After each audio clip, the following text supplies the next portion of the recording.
Hi hello ನಮಸ್ಕಾರ ಸ್ನೇಹಿತರೆ, ಗುರುದೇವ academy ಧಾರವಾಡಕ್ಕೆ ತಮ್ಮೆಲ್ಲರಿಗೂ ಕೂಡ ಆಧಾರದ ಸ್ವಾಗತ.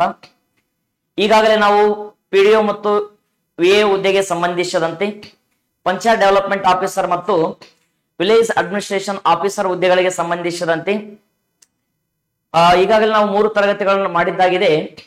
ಇವತ್ತಿನ ಒಂದು 4ನೇ ತರಗತಿಯಲ್ಲಿ ವಿಶೇಷವಾಗಿರ್ತಕ್ಕಂಥ ಪಂಚಾಯತಿಗಳ ಬಗ್ಗೆ ಪರಿಕಲ್ಪನೆಗಳು ತಿಳಿಸುವಂತ ಪ್ರಯತ್ನ ಮಾಡೋಣ್ರಿ. ಆ ಒಂದು ಪಂಚಾಯತಿಗಳಿಗೆ ಸಂಬಂಧಿಸಿರ್ತಕ್ಕಂಥ ಪೂರಕವಾಗಿರ್ತಕ್ಕಂಥ ವಿಚಾರಗಳು ವಿವಿಧ ರೀತಿಯ ಸ್ಪರ್ಧಾತ್ಮಕ ಪರೀಕ್ಷೆಗಳಲ್ಲಿ ಬಹಳಷ್ಟು ಮಹತ್ವವನ್ನು ಹೊಂದಿರತಕ್ಕಂಥ ಒಂದಿಷ್ಟು ವಿಷಯ ವಸ್ತುಗಳನ್ನ ತಿಳಿಸುವಂತ ಪ್ರಯತ್ನ ಮಾಡೋಣ್ರಿ. ಹಾಗಾದ್ರೆ ನೇರವಾಗಿ ಮೊದಲನೇ ಪ್ರಶ್ನೆ ಸ್ಟಾರ್ಟ್ ಮಾಡೋಣ್ರಿ. ನೋಡಿ, ಇಲ್ಲಿ ಫಸ್ಟ್ ಸರ 1ನೇ ಪ್ರಶ್ನೆ ಏನ್ ಕೊಟ್ಟಿದ್ದಾರೆ ಅಂತ ಕೇಳಿದಾಗ, ಮೊದಲನೇದಾಗಿ ಗ್ರಾಮ ಸ್ವರಾಜ್ಯದ ಜನವಸತಿ ಸಭೆ ಅಥವಾ ಗ್ರಾಮ ಸ್ವರಾಜ್ಯದ ಜನವಸತಿ ಸಭೆಯು ಜನಸಂಖ್ಯೆ ಎಷ್ಟಿರಬೇಕಂತ ಕೇಳ್ಯಾನ. ಅಂದ್ರೆ ಏನ್ ಸರ್ ಅಂತ ಕೇಳಿದಾಗ, ಗ್ರಾಮ ಸ್ವರಾಜ್ಯದಲ್ಲಿ 3 ಪರಿಕಲ್ಪನೆಗಳು ಬರ್ತಾವಲ್ರಿ. ಆ 3 ಪರಿಕಲ್ಪನೆಗಳಲ್ಲಿ ಜನವಸತಿ ಸಭೆಯ ಜನಸಂಖ್ಯೆ ಎಷ್ಟಿರ್ಬೇಕಂತ ಕೇಳಿರ್ತಕ್ಕಂಥದ್ದು. ಹಾಗಾದ್ರೆ ನಾವಿಲ್ಲಿ ಒಂದಿಷ್ಟು ಸರಿಯಾಗಿರ್ತಕ್ಕಂಥ ಉತ್ತರವನ್ನು ಅಬ್ಸರ್ವೇಷನ್ ಮಾಡೋಣ ಅಂತ. ಇಲ್ಲಿ ಸರಿಯಾಗಿರ್ತಕ್ಕಂಥ ಉತ್ತರ ಸರ ಆಪ್ಷನ್ ಬಿ. ಏನ್ ಸರ್ ಅಂತ ಕೇಳಿದಾಗ 100 ರಿಂದ 350.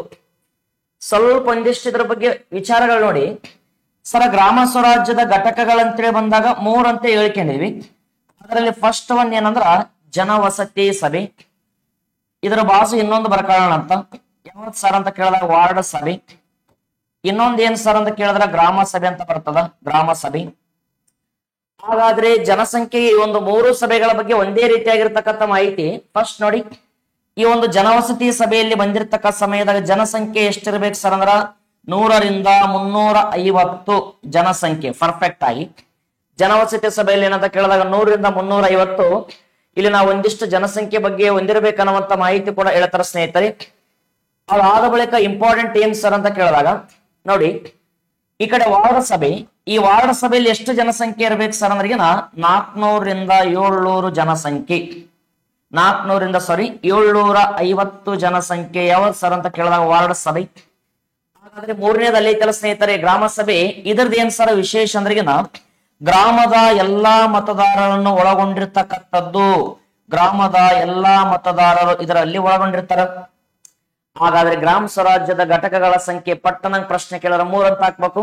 ಜನವಸತಿ ಸಭೆ, ವಾರ್ಡ್ ಸಭೆ ಪ್ಲಸ್ ಗ್ರಾಮ ಸಭೆ. ಹಾಗಾದ್ರೆ ಈಗ ಜನವಸತಿ ಸಭೆಗೆ ಸಂಬಂಧಿಸಿದಂತೆ ಜನಸಂಖ್ಯೆ ಗೊತ್ತಾಯ್ತಮ್ಮ 3ರ ಬಗ್ಗೆ. ಅದಾದ ಬಳಿಕ ಸರ ಈ 3 ಸಭೆಗಳು ವಾರ್ಷಿಕವಾಗಿ ಯಾವ್ಯಾವ ಅಧಿವೇಶನ ಅಥವಾ ಸಭೆಗಳು ಕರೀತಾರ. ಫಸ್ಟ್ ನೋಡಿ, ಸಾಮಾನ್ಯ ಸಭೆ ಅಂತ ಬರ್ತದೆ. ಇಲ್ಲಿ ಜನರಲ್ ಅಸೆಂಬ್ಲಿ ಅಂತ ಹೆಂಗ್ ಕರಿತೀವಲ್ಲ ವಿಶ್ವಸಂಸ್ಥೆಯಲ್ಲಿ, ಆ ಲೆಕ್ಕದಾಗಿದ್ದು ಸಾಮಾನ್ಯ ಸಭೆ. ಸಾಮಾನ್ಯ ಸಭೆ 3 ನಡುವೆ ಎಷ್ಟು ತಿಂಗಳಿಗೊಮ್ಮೆ ಕರೀತಾರ ಸಾವರಿಗಿನ ಒಂದೇ ಪಾಯಿಂಟ್. 6 ತಿಂಗಳು ಮೀರದಂತೆ ಸಾಮಾನ್ಯ ಸಭೆ ಅಧಿವೇಶನ ಕರೆಯಲಾಗುತ್ತದೆ. ಹಾಗಾದ್ರೆ ಜನವಸತಿ ಸಭೆ 6 ತಿಂಗಳು ಕರೀತಾರ, ವಾರ್ಡ್ ಸಭೆದ 6 ತಿಂಗಳು ಕರೀತಾರ, ಗ್ರಾಮ ಸಭೆದು ಕೂಡ 6 ತಿಂಗಳಿಗೊಮ್ಮೆ ಕರೀತಾರ. 6 ತಿಂಗಳು ಮೀರದಂತೆ ವರ್ಷಕ್ಕೆ ಎಷ್ಟು ಬಾರಿ ಕರೆಯಲಾಗುತ್ತೆ ಅಂತ ಪ್ರಶ್ನೆ ಕೇಳಿದ್ರೆ 2 ಬಾರಿ. ವರ್ಷಕ್ಕೆ ಎಷ್ಟು ಬಾರಿ ಅಂತ ಪ್ರಶ್ನೆ ಕೇಳಿದ್ರಿಗಿನ ವರ್ಷಕ್ಕೆ 2 ಬಾರಿ ಸಭೆಗಳನ್ನು ಕರೆಯಲಾಗುತ್ತದೆ. ಇಷ್ಟು ಇದರ ಬಗ್ಗೆ ಸ್ವಲ್ಪ ಮಾಹಿತಿ ಸಾಮಾನ್ಯ ಸಭೆ.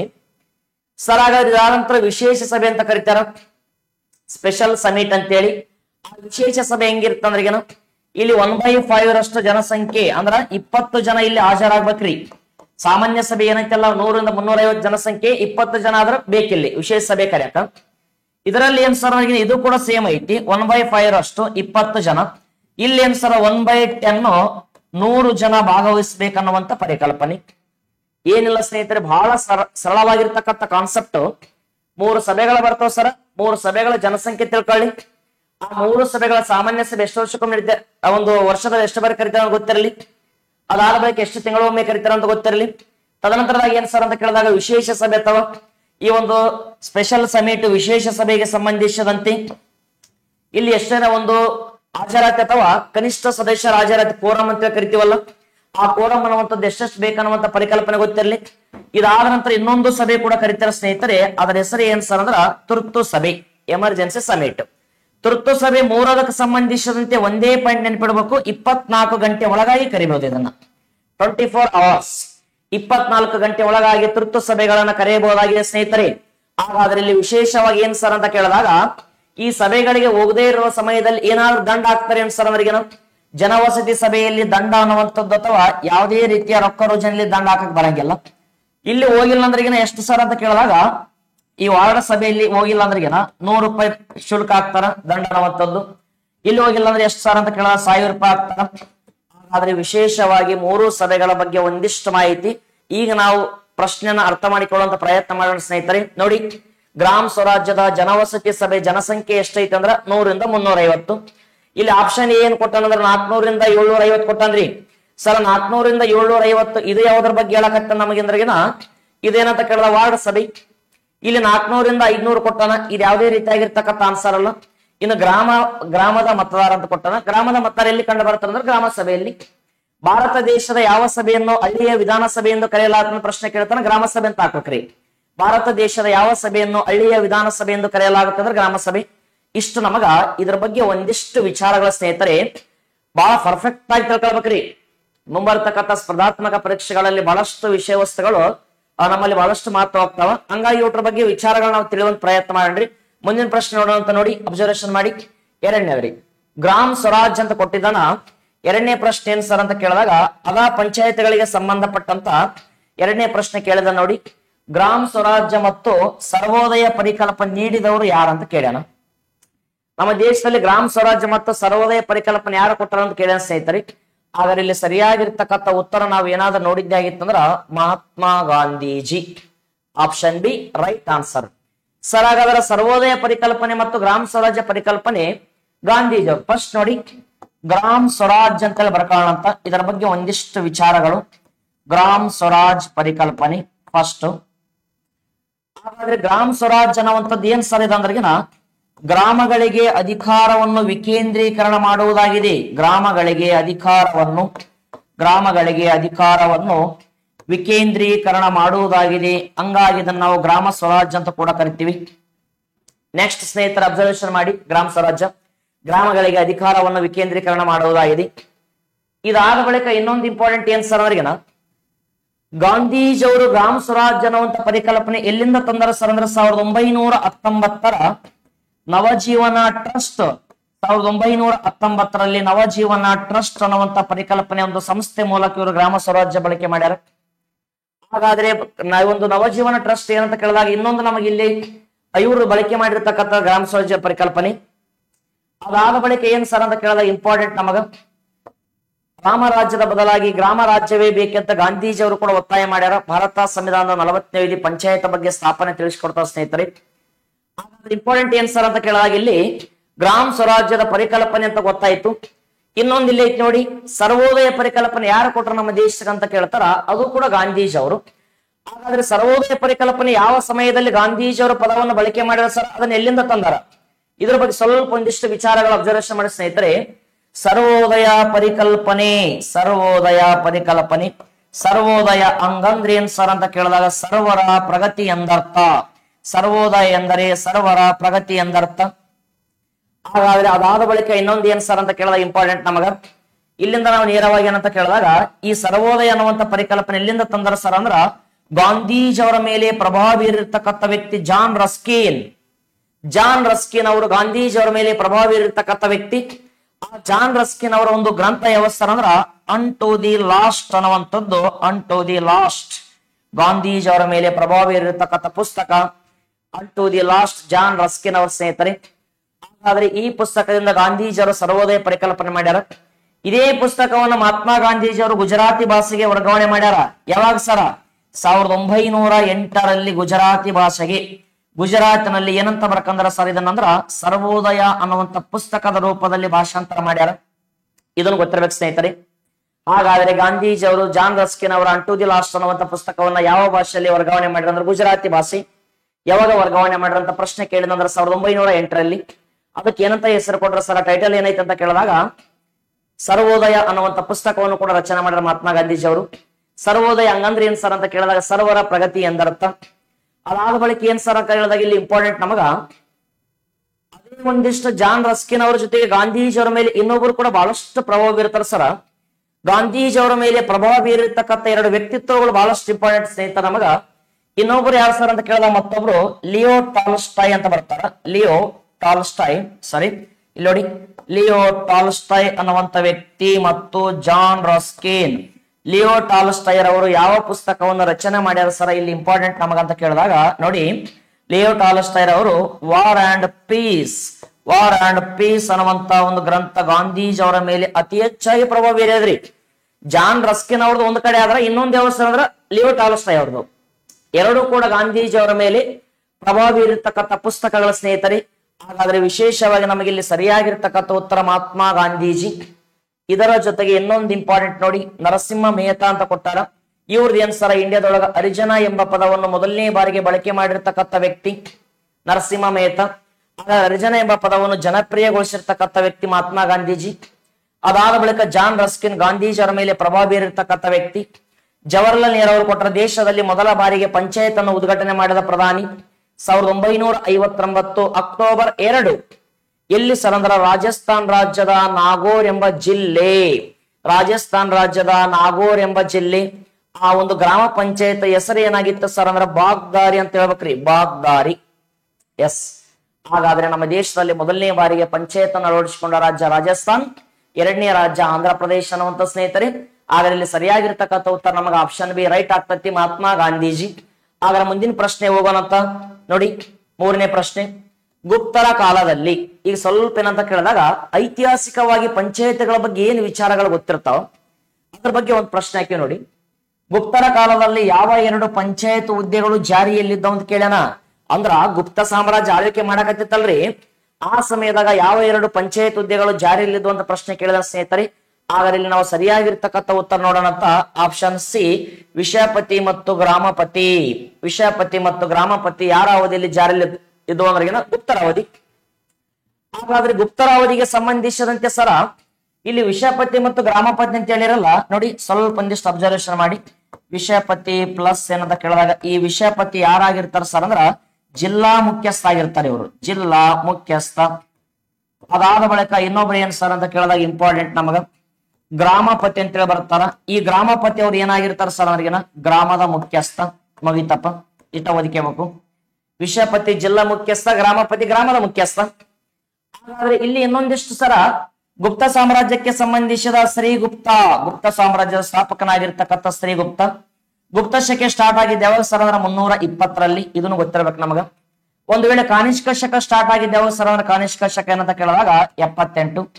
ವಿಕ್ರಮ ಶಕೆ ಸ್ಟಾರ್ಟ್ ಆಗಿದ್ದ ಯಾವಾಗ ಸರ್ ಅಂತ ಕೇಳಿದಾಗ 1076. ಇಜರಿ ಶಕೆ ಸ್ಟಾರ್ಟ್ ಆಗಿದ್ದ ಯಾವಾಗ ಸರ್ ಅಂತ ಕೇಳಿದಾಗ ಇಜರಾ ಶಕೆ 622 ಸ್ನೇಹಿತರೆ.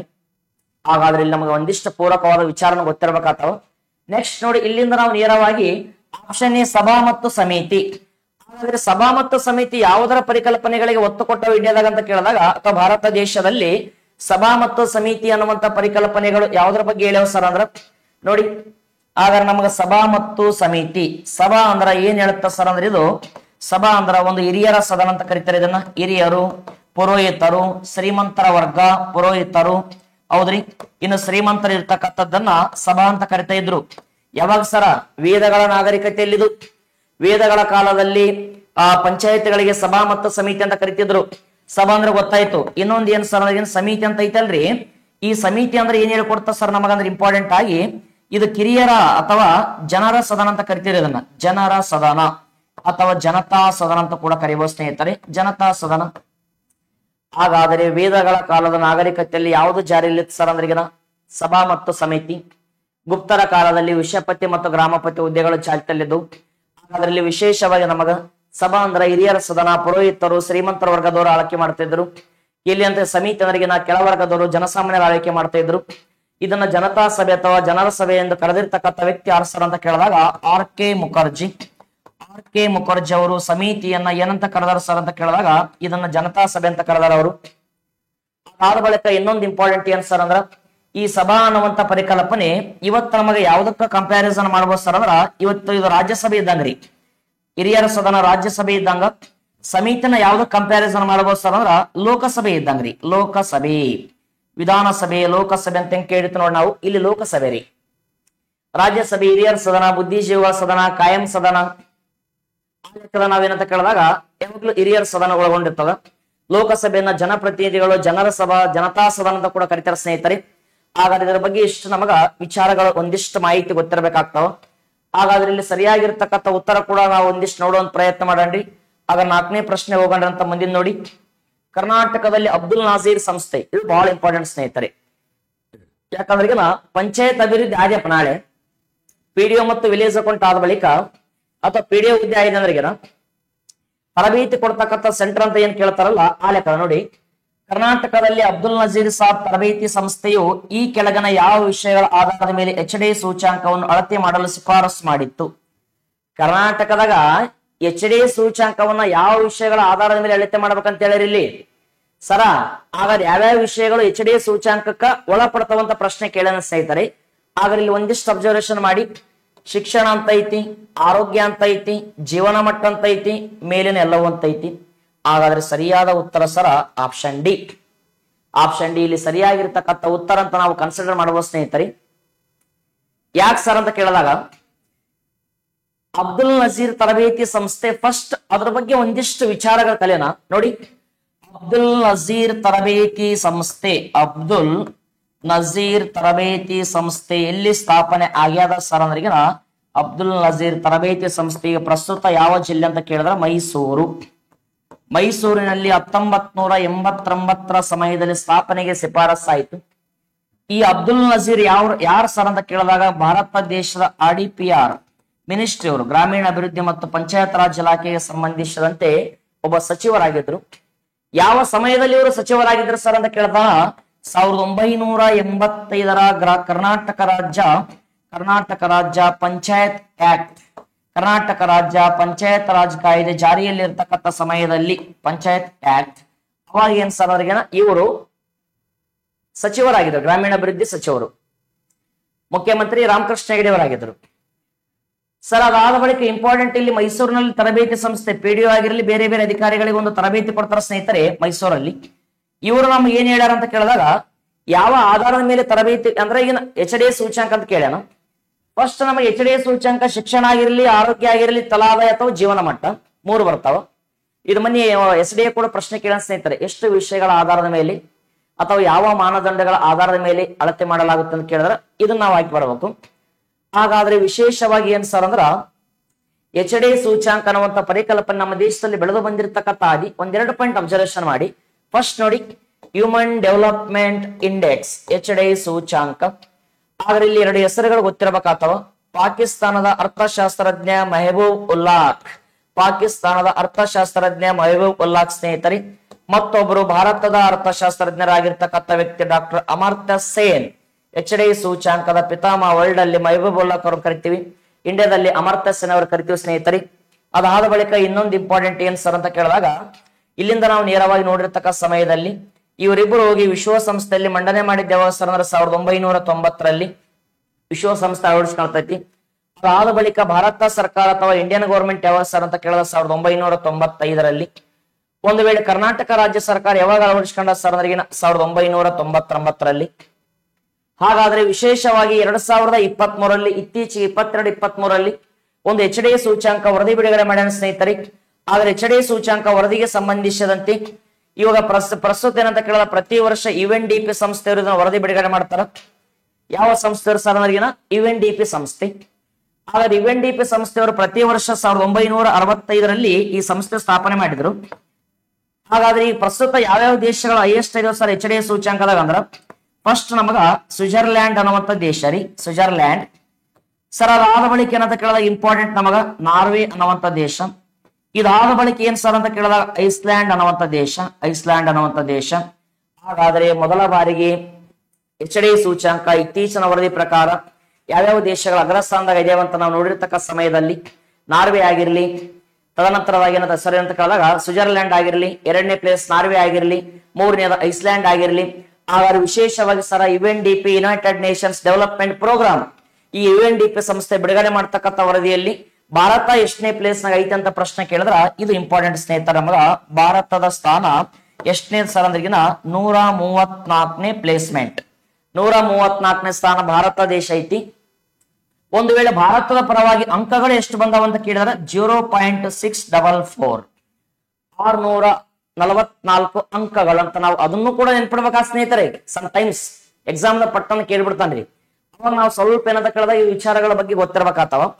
ಇನ್ನು ಕೊನೆಯ ಸ್ಥಾನ ಯಾವ್ದು ಸರ್ ಅಂತ ಕೇಳಿದಾಗ ಲಾಸ್ಟ್ ಅಂತ ಕೇಳಿದಾಗ ಕೊನೆಯ ಸ್ಥಾನ ಸೋಮಾಲಿಯಾ ಮತ್ತು ದಕ್ಷಿಣ ಸುಡಾನ್. ಸೋಮಾಲಿಯಾ ಪ್ಲಸ್ ಏನ್ ಸರ್ ಅಂತ ಕೇಳಿದಾಗ ದಕ್ಷಿಣ ಸುಡಾನ್. ಸೋಮಾಲಿಯಾ ಮತ್ತು ದಕ್ಷಿಣ ಸುಡಾನ್ ಕೊನೆಯ ಸ್ಥಾನದಾಗಿದೆ ಸ್ನೇಹಿತರೆ. ಹಾಗಾದ್ರೆ ಸ್ವಲ್ಪ ಏನಂದ್ರ ಬರೀ ನಾವು ಅಬ್ದುಲ್ ನಜೀರ್ ಸಂಸ್ಥೆ ಬಗ್ಗೆ ಮಾತಾಡಕ್ ಹೋಗಿ HD ಸೂಚ್ಯಂಕ ಕರೆಂಟ್ ಇವೆಂಟ್ ಲಿಂಕ್ ಮಾಡಿಬಿಟ್ಟಿವ್ರಿ. ಅಂದ್ರೆ ಪ್ರತಿಯೊಂದು ವಿಷಯ ವಸ್ತುಗಳನ್ನ ನಾವು ಐತಿಹಾಸಿಕವಾಗಿರ್ತಕ್ಕಂಥ ಹಿನ್ನೆಲೆ ನೋಡ್ಕೊಂತ ಬಂದೀವಿ ಅಂದ್ರಿಗೆನ ಸ್ಪರ್ಧಾತ್ಮಕ ಪರೀಕ್ಷೆಗಳಲ್ಲಿ ಬಹಳಷ್ಟು ವಿಚಾರಗಳು ನಾವು ತಿಳ್ಕೊಳಕ್ ಸಾಧ್ಯ ಸ್ನೇಹಿತರೆ. ಹಾಗಾದ್ರೆ ಪ್ರತಿಯೊಂದು ಏನಂತ ಕೇಳಿದ್ರೆ ನಮಗೆ ಇಂಪಾರ್ಟೆಂಟ್ ಆಗ್ತಾ ಬರ್ತಾವ. ಇಲ್ಲಿ ಅಬ್ದುಲ್ ನಜೀರ್ ತರಬೇತಿ ಸಂಸ್ಥೆ ಬಗ್ಗೆ ಕೂಡ ವಿಚಾರಗಳು ಗೊತ್ತಾದವು. ಹಾಗಾದ್ರೆ ಮುಂದಿನ ಪ್ರಶ್ನೆ ಹೋಗೋಣ ಅನ್ನುವಂಥದ್ದು ನೋಡಿ. ನೆಕ್ಸ್ಟ್ ಹಾಗಾದ್ರೆ ಮುಂದಿನ ಪ್ರಶ್ನೆ 5ನೇದು ಈ ಲೆಕ್ಕದಾಗ ಐತಿ. ಏನ್ ಸರ್ 5ನೇ ಪ್ರಶ್ನೆ ಅಂತ ಕೇಳಿದಾಗ ಇಲ್ಲಿ ವಿಶೇಷವಾಗಿ 5ನೇ ಪ್ರಶ್ನೆ ನೋಡಲಿ, ಕರ್ನಾಟಕಕ್ಕೆ ಸಂಬಂಧಪಟ್ಟಂತೆ ಕರ್ನಾಟಕದಲ್ಲಿ 2 ಹಂತದ ಪಂಚಾಯತ್ಗಳಿಗೆ ಸ್ಥಾಪನೆಗೆ ಶಿಫಾರಸು ಮಾಡಿದ ಸಮಿತಿ ಯಾವ್ದಂತ ಕೇಳ್ಯಾನ. ಕರ್ನಾಟಕದಲ್ಲಿ ಅಂದ್ರೆ 2 ಹಂತದ ಪಂಚಾಯತ್ಗಳ ಸ್ಥಾಪನೆಗೆ ಶಿಫಾರಸು ಯಾವ ಸಮಿತಿ ಮಾಡ್ಯದ ಅಂತ ಕೇಳ್ಯಾನ. ಚಂದ್ರಶೇಖರಯ್ಯ ಸಮಿತಿ, ವೆಂಕಟಪ್ಪ ಸಮಿತಿ, ಕೊಂಡಜ್ಜಿ ಬಸಪ್ಪ ಸಮಿತಿ, ಕೆ ಸಂತಾನಂ ಸಮಿತಿ.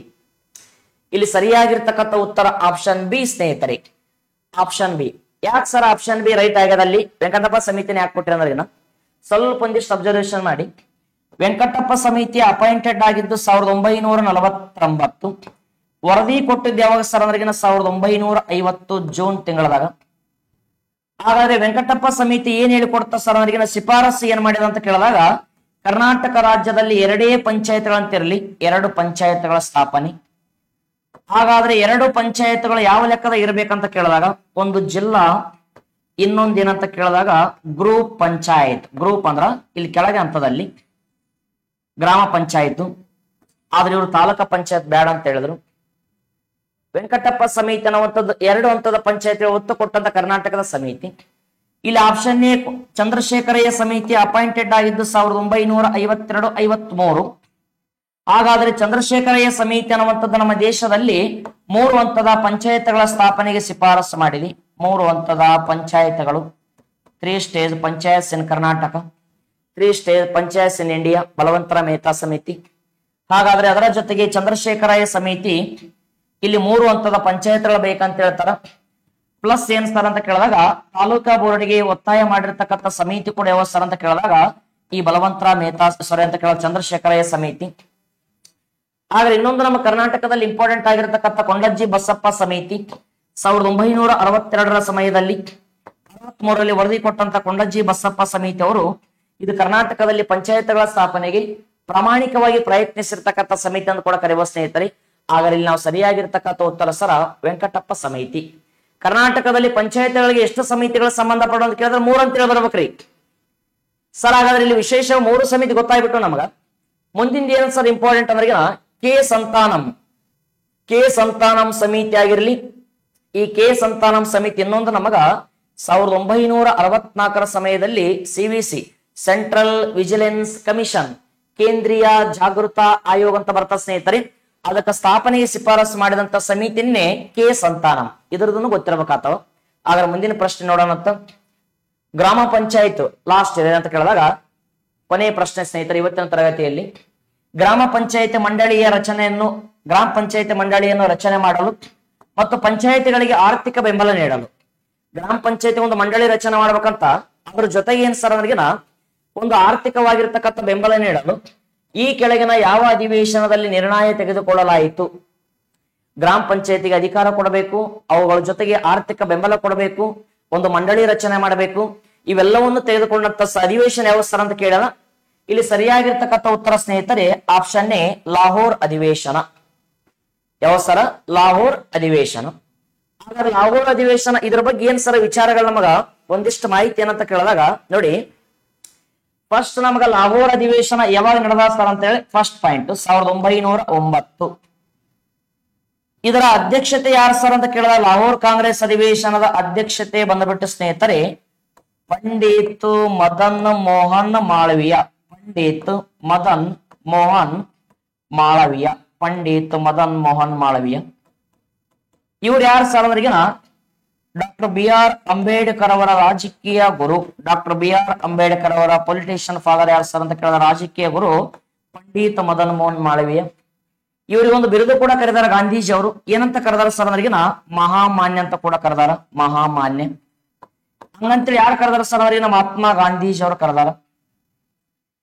ಅದಾದ ಬಳಿಕ ಪಂಡಿತ ಮದನ್ ಮೋಹನ್ ಮಾಳವಿ ಅವ್ರದ್ದು ಇನ್ನೊಂದು ಇಂಪಾರ್ಟೆಂಟ್ ಏನ್ ಸರ್ ಅಂದ್ರ 1932 ಸೆಪ್ಟೆಂಬರ್ 24ರಂದು ಗಾಂಧೀಜಿ ಮತ್ತು ಅಂಬೇಡ್ಕರ್ ನಡುವೆ ಪೂನಾ ಒಪ್ಪಂದ ಅಥವಾ ಎರವಡು ಜೈಲು ಒಪ್ಪಂದ. ಆ ಪೂನಾ ಒಪ್ಪಂದ ಅಥವಾ ಎರವಡು ಜೈಲು ಒಪ್ಪಂದದಲ್ಲಿ ಮಧ್ಯಸ್ಥಿಕೆ ವಹಿಸಿರ್ತಕ್ಕಂಥ ವ್ಯಕ್ತಿನ ಯಾರು ಸರ್ ಅಂತ ಕೇಳಿದಾಗ ಪಂಡಿತ್ ಮದನ್ ಮೋಹನ್ ಮಾಳವಿಯ ಸ್ನೇಹಿತರೆ. ಹಂಗಾಗಿ ಗಾಂಧೀಜಿಯವರು ಮಹಾಮಾನ್ಯ ಅಂತ ಒಬ್ಬ ಬಿರುದು ಕರೀತಾರ. ನಮ್ಮ ದೇಶದಲ್ಲಿ ಹಣಗಾರ ರಾಜ, ಭಿಕ್ಷುಕರ ರಾಜ ಅಂತ ಬಿರುದನ್ನು ಕೂಡ ಹೊಂದಿರತಕ್ಕಂಥ ವ್ಯಕ್ತಿ.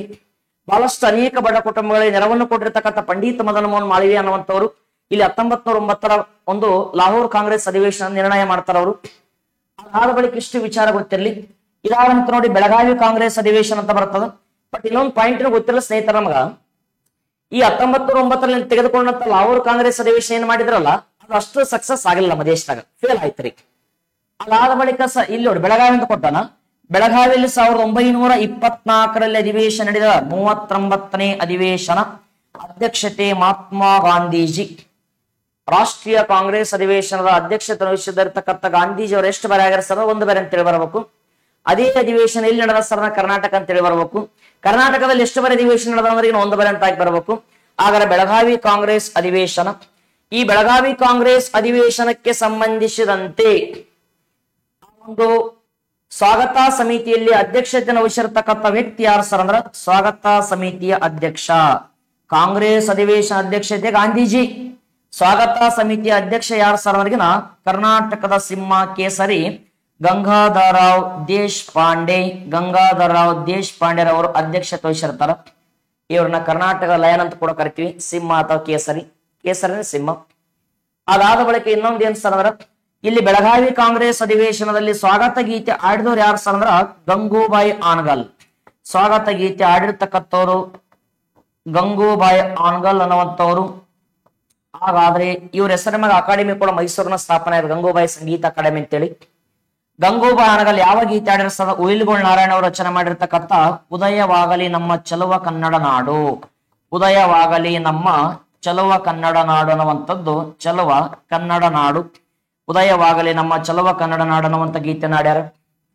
ಅದಾದ ಬಳಿಕ ಇನ್ನೊಂದು ಇಂಪಾರ್ಟೆಂಟ್ ಏನ್ ಸರ್ ಅಂದ್ರೆ ಬೆಳಗಾವಿ ಕಾಂಗ್ರೆಸ್ ಅಧಿವೇಶನದಲ್ಲಿ ಗಾಂಧೀಜಿ ಅವರು ನಮ್ಮ ಕರ್ನಾಟಕ ಕೂಡ ಬಂದಿರ್ತಾರ. ಆ ಅಧಿವೇಶನಕ್ಕೆ ಸಂಬಂಧಿಸಿದಂತೆ ಏನಂತ ಹೆಸರಿಟ್ಟಿರ್ತಾರ ಸರ್ ಇಂಪಾರ್ಟೆಂಟ್ ಅಂದ್ರ ವಿಜಯನಗರ ಸಾಮ್ರಾಜ್ಯ. ವಿಜಯನಗರ ಸಾಮ್ರಾಜ್ಯ ಆ ಒಂದು ವ್ಯವಸ್ಥೆಯನ್ನ ನಾವು ಕರೆದೀವಿ. ಅದ್ರ ಬಾಜು ಒಂದು ಬಾವಿ ಇರ್ತದ, ಅದಕ್ಕೆ ಏನಂತ ಕರೆದಾರ ಸರ್ ಅಂದ್ರ ಪಂಪಾ ಸಾಗರ. ಟಿ.ಬಿ ಡ್ಯಾಮ್ ಅಂತ ಏನ್ ಕರಿತೀವಲ್ಲ, ಪಂಪಾ ಸಾಗರ, ತುಂಗಾಭದ್ರಾ ನದಿ.